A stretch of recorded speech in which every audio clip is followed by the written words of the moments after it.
क्या आप एक सिंपल और इफेक्टिव ईटीएफ स्ट्रेटजीज ढूंढ रहे हैं जिससे आपका रिस्क कम हो रिवॉर्ड ज़्यादा हो? इस वीडियो में मैं आपको इजी टू फॉलो स्ट्रेटजी दिखाने वाला हूं जिसमें आप मैं खुद 6 महीने से प्रैक्टिस कर रहा हूं और हार्डली कोई ट्रेड इसमें लॉस में गया होगा। चाहे आप बिगनर हो चाहे एडवांस लेवल के ट्रेडर हो, आप सीखेंगे अपने रिस्क को कैसे मिनिमाइज करके प्रॉफिट को मैक्सिमाइज किया जा सकता है।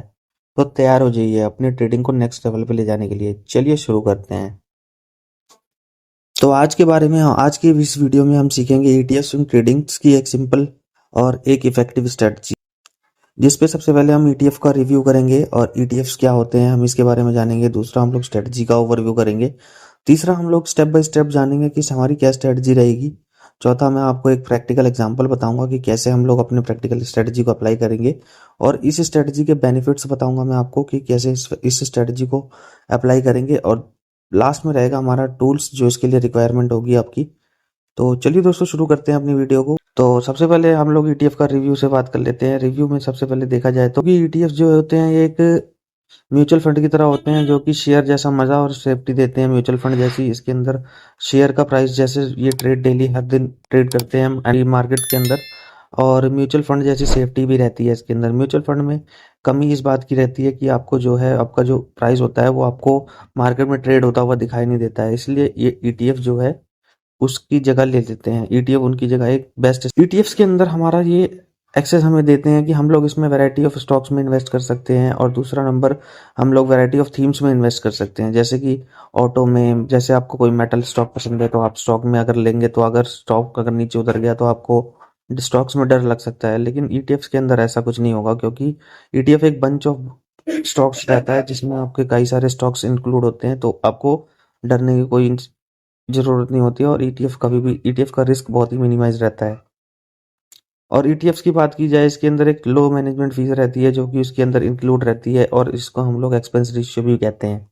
तो इसके बारे में हम इसे इसी में इंक्लूड रहता है, और बहुत लंबे समय तक जब आप उसको होल्ड करेंगे देन आपको एंट्री और एग्जिट कॉस्ट में वो देना पड़ सकता है, और वो आपको 0.05% के आसपास दिखाई देता है, जो कि एक मिनिमल सी कॉस्ट होती है बाइंग और सेलिंग पे, आपको ये देनी पड़ती है सेलिंग पे। अब बात कर लेते हैं अपनी स्ट्रेटजी के बारे में। स्ट्रेटजी हमारा कोई ईटीएफ है जिसको हमने सेलेक्ट किया, जैसे मान लेते हैं हमने निफ्टी 20 को सिलेक्ट किया, जो कि नीचे अगर 20 EMA के आसपास से जितना नीचे गिरा हुआ रहेगा हम उसके आसपास अपनी बाइंग करते जाएंगे। सबसे पहला लॉट हम लोग बाय करते जाएंगे, उसके बाद हम लोग इसमें कंसिस्टेंट अप्रोच अपनाएंगे। जैसे ये गिरता जाएगा तो हम इसको एवरेज करेंगे। जैसे ये गिर गया 5%, हमने हमने यहाँ पे परचेज किया और यहाँ से ये 4% गिर चुका है, तो देन हम इसको दोबारा परचेज करेंगे, और उसके बाद फिर ऐसे करते करते इसको एवरेज डाउन करेंगे। और इस स्ट्रेटजी में एवरेज डाउन करने पे आपको 3x to 4x का प्रॉफिट हो सकता है। इसकी स्टेप बाय स्टेप कैसे कैसे करेंगे हम इसको। सबसे पहले हम इसमें अपने ईटीएफ को आइडेंटिफाई करेंगे, जिसके लिए मैं आपको टूल बताऊंगा अभी किस तरीके से आप अपने ईटीएफ को आइडेंटिफाई कर सकते हैं। और ईटीएफ को आइडेंटिफाई करने के लिए मैं अपने टेलीग्राम चैनल में आपको एक लिंक दे दूंगा टेलीग्राम चैनल का, और जिसमें हर दिन आपको ईटीएफ की अपडेट मिल जाएगी, जिसमें आप जो भी ईटीएफ नीचे गिरा होगा अपने 20 डे ईएमए के आसपास, तो है ना, आप उसमें परचेज कर सकते हैं। तो ईटीएफ आइडेंटिफाई करने के लिए आपको मैं टेलीग्राम में ऐड कर दूंगा, अगर आप ज्वाइन करना चाहें तो नीचे डिस्क्रिप्शन में लिंक है, आप उससे ज्वाइन कर सकते हैं। डेली इन्वेस्टमेंट हमें करना है, उसके अंदर सेलिंग के इसके अंदर अपने रूल रहेंगे, रूल्स मैं अभी आपको थोड़ी देर में बताऊंगा। और जो है कैपिटल इसमें एलोकेशन के मैनेजमेंट करेंगे हम लोग, कैपिटल मैनेजमेंट। अब दोस्तों इसका एक प्रैक्टिकल एग्जांपल ले लेते हैं। जैसे कि हमारे पास कैपिटल है 60,000 रुपए की, देन हम एक ईटीएफ में परचेज करेंगे 20 डे ईएमए के आसपास। जब वो गिरा हुआ मिलेगा हमें 20 डे ईएमए से, हम जब वो गिरा हुआ मिलेगा देन हम इसको परचेज करेंगे, और 6% प्रॉफिट के लिए हम लोग वेट करेंगे। यहाँ से जब ये स्टॉक अपना ईटीएफ अपना जब ये रिवर्स होगा देन यहाँ से हमें 6% का टारगेट लेना है, और अपने जो ईटीएफ हमने परचेज किया था उसमें से एग्जिट ले लेंगे। 6% का प्रॉफिट बुक करते चलेंगे अपनी प्रॉफिट अपने इन्वेस्टमेंट के ऊपर, और जो भी कैपिटल पे इन्वेस्टमेंट पे जो प्रॉफिट होगा हम उसको री इन्वेस्ट करते चलेंगे, जिससे हमें कंपाउंडिंग का प्रॉफिट भी होगा। अब बात कर लेते हैं हमारी इस स्ट्रेटजी को यूज करने के क्या फायदे हो सकते हैं। सबसे पहला फायदा, इसके अंदर रिस्क मैनेजमेंट हमने पहले ही कर लिया है, क्योंकि हमारा जो है पहला तो हमारा इन्वेस्टमेंट ही ईटीएफ के अंदर है, जो कि एक सेफेस्ट इन्वेस्टमेंट मानी जाती है। दूसरा, हमने उसके अंदर भी रिस्क को मैनेज करा हुआ है अपनी कैपिटल को डाइवर्सिफाई करके।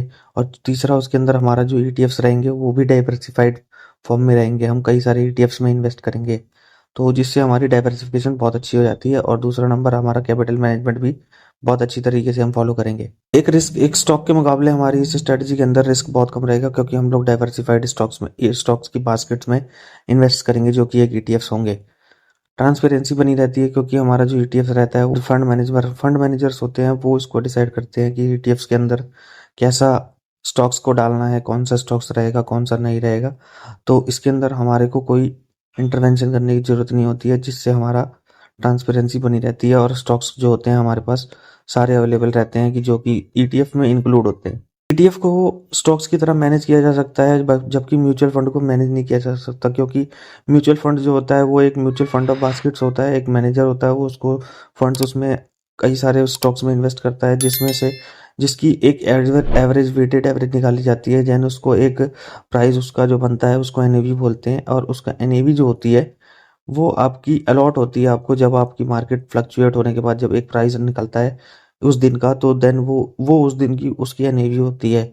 तो ये आपकी मार्केट में ट्रेड नहीं करती है, ये एज पर मैनेजमेंट और as per price fluctuation of stocks, ये हमारा वेटेड एवरेज जो निकलती है उसी के बेस पे जो हमारा जो एनएवी निकलती है वो आपको अलॉट होती है। बट इसके इसके विपरीत हमारा जो ईटीएफ्स के अंदर जो होता है, ईटीएफ्स के अंदर आपको उसका प्राइस फ्लक्चुएशन हर मिनट हर सेकंड का आपको मिलेगा, और जो प्राइस का मूवमेंट होगा उसको आप इंट्राडे वगैरह में भी कैप्चर कर सकते हैं। कैपिटल एफिशिएंसी, इसके अंदर आपकी पूरी कैपिटल एफिशिएंटली यूज होगी और आपका पूरा कैपिटल मैनेजमेंट बना रहेगा, और इससे आपको हर समय आपको कोई दिक्कत होने के चांसेस नहीं है, क्योंकि आपने जो है कैपिटल को बहुत अच्छे से मैनेज किया होगा, क्योंकि कैपिटल के पार्ट करके हम लोग इसमें इन्वेस्ट करेंगे, और इससे आपका प्रॉफिट हमेशा मैक्सिमाइज होगा। उम्मीद करता हूँ आपको वीडियो पसंद आया होगा, इन्फॉर्मेटिव लगा होगा। वीडियो को अगर आपको पसंद आया तो वीडियो को लाइक शेयर और सब्सक्राइब जरूर करें। Thank you very much.